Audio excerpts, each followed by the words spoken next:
আসসালামু আলাইকুম ভিউয়ার্স, আপনারা কেমন আছেন? দোয়া করছি যে যেখানে আছেন ভালো আছেন, সুস্থ আছেন এবং হেফাজতে আছেন। আজ আমি আপনাদের সাথে শেয়ার করব ফ্যামিলি কিচেন থেকে কচু ভর্তা।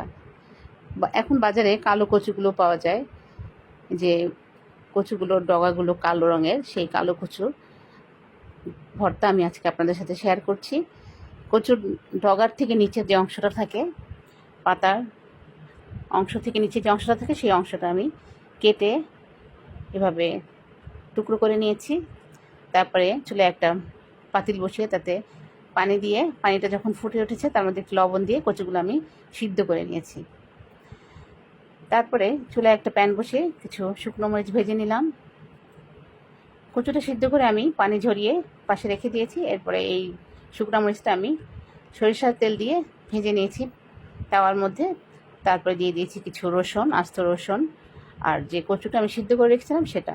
কচুর ভিতরে যে একটা হালকা পানি থাকে সিদ্ধ হওয়ার পরে, এটা আস্তে আস্তে করে আমি চুলার জালটা কমিয়ে ভেজে নিব যাতে পানিটা শুকিয়ে যায়। এই রসুনের সাথে কচুটা আমি ভালো মতো ভেজে নিব এই সরিষার তেলের মধ্যে।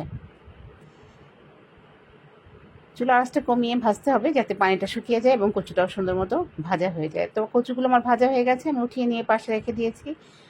এরপরে আমি যে শুকনো মরিচগুলো ভেজে নিয়েছিলাম একটা পাটার মধ্যে নিয়ে নিয়েছি। শুকনো মরিচগুলো একটু লবণ দিয়ে আগে মরিচগুলো আমি মিহি করে বেটে নেব।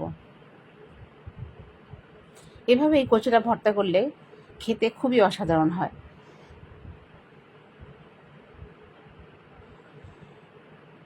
তো শুকনো মরিচটা বাটা হয়ে গেছে আমার।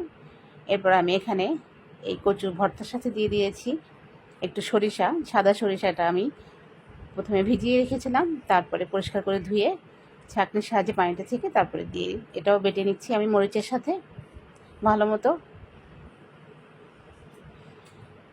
শুকনো মরিচ আর সরিষাটা আমার বাটা হয়ে গেছে। এখন আমার এই যে ভেজে রাখা কচু আর রসুনটা আমি বেটে নিচ্ছি ভালো মতো করে।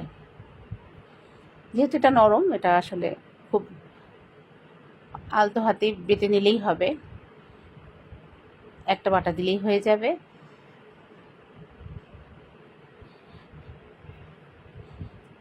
তো এভাবে করে আমি কচুগুলো সবগুলো বেটে নিলাম।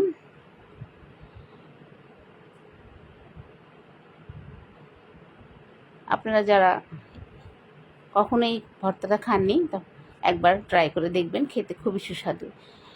কচুটা আমার বাটা হয়ে গেছে। এরপর আমি এখানে কিছু পেঁয়াজ কুচি নিয়ে নিয়েছি, এটা আমি হালকা করে বেটে নিচ্ছি। একদম মিহি করব না, আবার আস্তেও থাকবে না, হালকা করে বেটে নিচ্ছি।